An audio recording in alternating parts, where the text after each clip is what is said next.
মহিলা মানুষ কারো আপন হতে পারে না।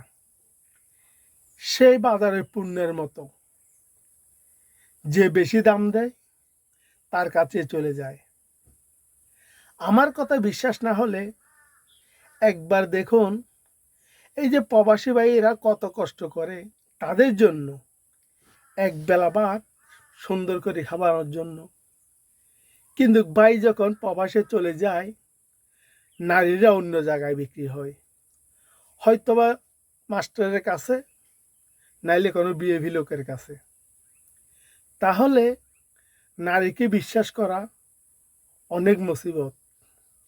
তারা কখনো বিশ্বাসের যোগ্য হতে পারে না।